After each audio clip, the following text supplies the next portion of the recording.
वुकला की इंटरप्रिटेशन है वो ये है कि अब एक फुल कोर्ट बना के इस इबाम को हमेशा के लिए खत्म कर दिया जाए। लेकिन फुल कोर्ट सर बनेगा कैसे, क्योंकि कुछ जजेस के ऊपर पीएमएलएन को और वो हुकूमत को एतराज है, तो वो चाहते हैं कि जो कोर्ट बने वो उनकी मर्जी का बने। तो वो भी एक तरीके से फोरम शॉपिंग तो चाह रहे हैं जो हमें नजर आ रहा है। तो ये बनेगा कैसे फुल कोर्ट? जी बहुत शुक्रिया Maria, it's pleasure to be on your show. मेरे ख्याल से फुल कोर्ट पहले ही बन जाना चाहिए था और पीडीएम की ख्वाहिश पर नहीं बल्कि कोर्ट को प्रोप्राइटी देखते हुए बन जाना चाहिए था।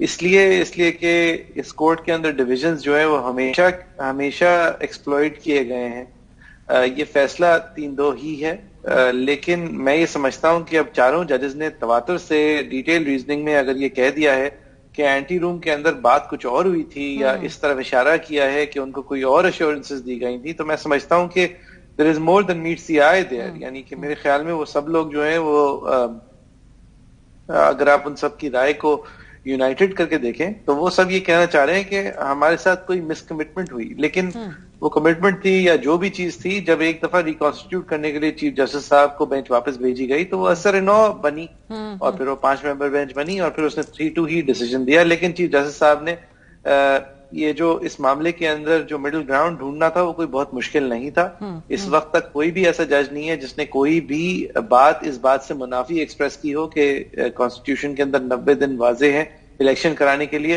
मंसूर अली शाह साहब का फैसला भी जो है वो भी यही कहता है कि लाहौर हाईकोर्ट का फैसला इन द फील्ड है। लाहौर हाईकोर्ट के फैसले ने 90 दिन की ही टाइमलाइन दी थी। ये जो मीन मेख के अंदर हम फंस गए हैं जिसकी वजह से 15-15 दिन की टाइमलाइंस जो है वो तवातुर से बढ़ती जा रही हैं। ये सारी टाइमलाइंस बढ़ी इसलिए रही हैं इसलिए कि सुप्रीम कोर्ट की जो अना के मसाइल हैं इनको वो हल नहीं कर पा रही, क्योंकि मंसूर अली शाह साहब ने भी ये कहा था वो फैसला इन द फील्ड है, अगर बहुत अहम है आपको सुनना तो 3 दिन दे दें इंटर कोर्ट अपील सुनने के लिए।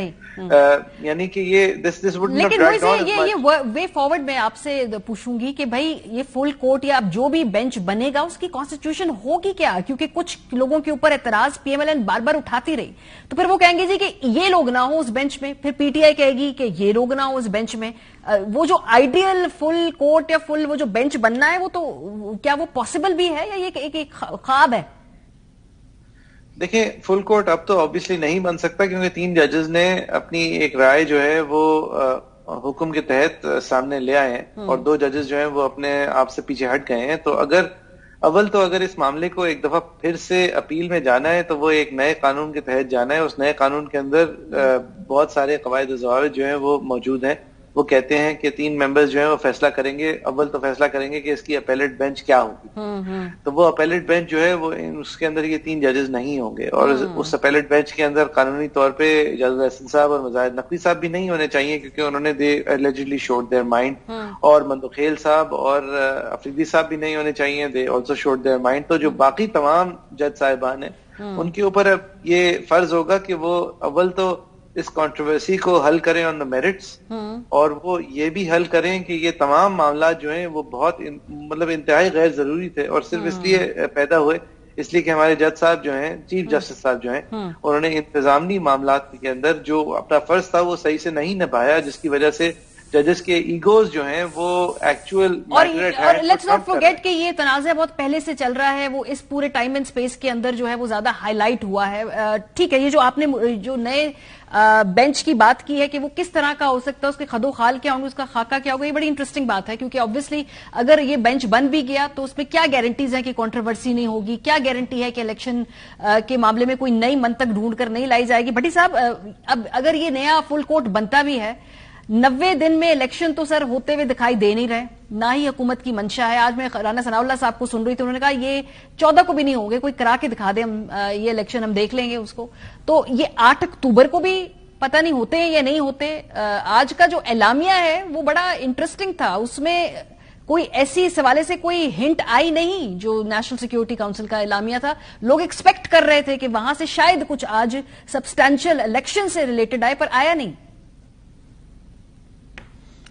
देखिए बात ही सारी इलेक्शन की है, रोल ही सारा इलेक्शन का, और ये जो मुल्क को तमाशा बना दिया इन सारों ने ये इलेक्शन की वजह से, आइन को जो तमाशा बना दिया इलेक्शन की वजह से, सुप्रीम कोर्ट को जो तमाशा बना दिया इलेक्शन की वजह से, پارلیمنٹ کو جو تماشا بنا دیا ہے 40 ممبران نے جو قرارداد جس میں اکثریت ریزروڈ کی ہے وہ بھی الیکشن کی وجہ سے. جمہوریت اور سیاست اور ووٹ کو عزت دو اور سویلین بالادستی کے یہ جو دعوے دار تھے انہوں نے سب کچھ تماشا بنا دیا الیکشن کی وجہ سے. یہ پتہ نہیں بحث کہاں جا پہنچی ہے. بھئی بحث ہے, اصل بحث یہ ہونی چاہیے کہ یہ معاملہ آئینی بنا کیوں. پہلے آپ حکمران اتحاد اور اس نے الیکشن کمیشن نے اور گورنرز نے اس کو سیاسی بحران میں بدلا, پھر آئینی بحران میں بدلا, پھر عدالتی بحران میں بدلا, پھر ججز تقسیم کیے گئے, اور 97 کی تاریخ جو حرف بے حرف فل سٹاپ قومے کے ساتھ دہرائی جا رہی ہے وہی ہوا جا رہا ہے. باقی کیا مرحلہ رہ گیا؟ باقی مرحلہ یہ رہ گیا ہے, اللہ نہ کرے ایسا ہو کہ سپریم کورٹ میں 2 چیف جسٹس ہوں یا عدم اعتماد کر دیں کچھ جج صاحبان سے اپنے چیف جسٹس پر. اب یہ باقی رہ گیا ہے. ریفرنس کی بات بھی کر رہے ہیں, وہ ریفرنس بھی جو وہ دائر کرنے کی بات بھی کر رہے ہیں. ریفرنس بھی آ گیا ہے, یہ آپشن بھی ہے. ریفرنس تو دائر ہو گیا ہے نا, ریفرنس تو دائر ہو گیا ہے وہ تو, اور استعفے کا بھی مطالبہ ہو گیا ہے.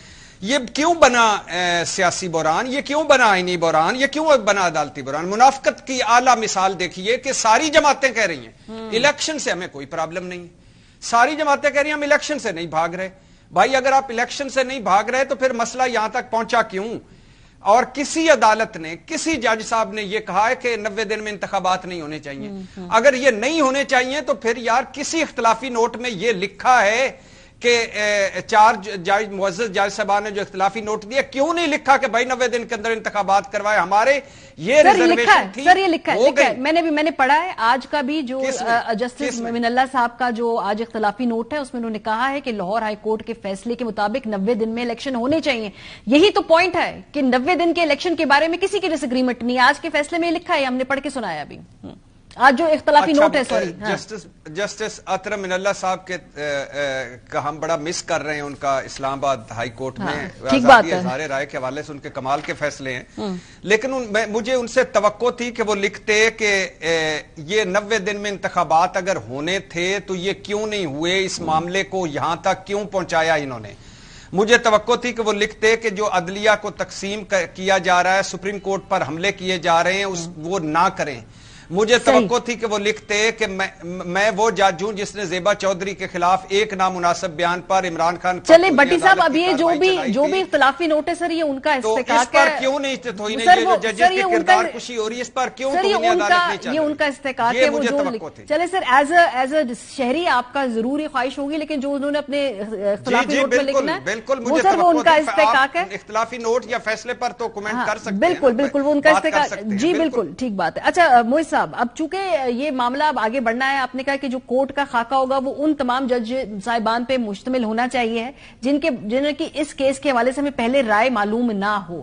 Will this solve the problem? کیونکہ اگر کسی نے ٹھان لی ہو کہ ہم نے الیکشن کرانا ہی نہیں ہے نا, یہاں تک یہ کرائسس اس لیے آیا کیونکہ وہ کلیئر کٹ کہا کہ الیکشن نہیں کرانا, ورنہ تو لاہور ہائی کورٹ کا فیصلہ ہے, اب تو پشاور ہائی کورٹ نے بھی کہا کہ جی چونکہ سپریم کورٹ کا فیصلہ آ گیا ہے, اسلام آباد ہائی کورٹ کا فیصلہ ہے کہ اسلام آباد کے بلدیاتی انتخابوں نہیں مانا گیا. تو جب ٹھاننا ہے کہ فیصلہ ماننا ہی نہیں ہے تو will this solve the problem?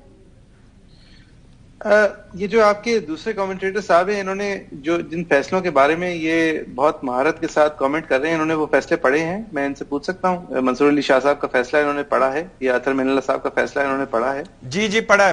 ارشاد بٹی صاحب جی تو آپ نے اس کو پڑھنے کے بعد آپ نے یہ کیسے اخذ کر لیا کہ وہ 90 دن الیکشنز کے اندر کوئی شرط رکھ رہے ہیں یا کوئی الگ رائے رکھ رہے ہیں؟ یہ اخذ نہیں کیا کہ 90 دن کے اندر انتخابات کے پہ ان کی کوئی ریزرویشن ہے. یہ کیا ہے کہ ہمارے اختلافات, ہماری ریزرویشنز ہو گئیں, اب ایک چیف جسٹس نے بینچ بنایا, ہو گیا, اب آگے بڑھیں اور انتخابات کروائیں, بجائے اس کے کہ 4-3 جو اعظم نذیر تارڑ صاحب نے فوراً بات کر دیا. وہی اختلافی نوٹ میں آیا, وہ جو اختلافی نوٹ میں آیا وہ قانون سازی ہو گئی. ان 2 جج صاحبان کے فیصلے پڑھے ہیں جو کہ وہ اس بات کو ٹیکل کس طرح کرتے ہیں, کیونکہ آپ رائے تو ایک وکیل کی طرح یا ایک ماہر قانون کی طرح دے رہے ہیں, تو آپ مجھے سمجھا سکتے ہیں کہ آپ نے جو یہ ساری کامنٹری کی ہے اس وقت, یہ آپ نے فیصلے پڑھ کے کیے؟ آپ مجھے بتا سکتے ہیں منصور علی شاہ صاحب نے فیصلہ کیا دیا؟ شاہ صاحب نے فیصلہ کیا دیا؟ चार जज साहबान के जो मेन पॉइंट्स अगर आप ले लें, इस पे मैं और आप दोबारा बहस कर लेंगे कि उन्होंने क्या फैसला दिया, उन्होंने क्या फैसला दिया। और आप एक अहलियत रखते हुए एक टेलीविजन चैनल पे कमेंट कर रहे हैं, एयरवाई एक मेजर टीवी चैनल है। हाँ हाँ, मुझे क्यों नहीं रखते हुए? चलिए थोड़ा सा आगे बढ़ते हैं। क्यों करूंगा? चलिए थोड़ा सा आगे बढ़ते हैं। बगैर पढ़े हुए कि मैं इस पेज पे करूं? आपको मेरी अहलियत की बजाय अपने उस पे जाना चाहिए। चलिए मोइज मेरे सवाल का जवाब दे दें कि क्या मैंने चारों जज साहबान का पढ़ा, चारों के जो नुक्ते नुकात काबिल एहतराम, सारा कुछ ठीक, लेकिन बात हो रही है चीफ जस्टिस के इख्तियार की, बात हो रही है बेंच बनाने की, बात हो रही है उनके इलेहदा होने की। मैं बात कर रहा हूं कि क्या थोड़ा सा बहस को आगे ले जाना चाहती हूँ सर।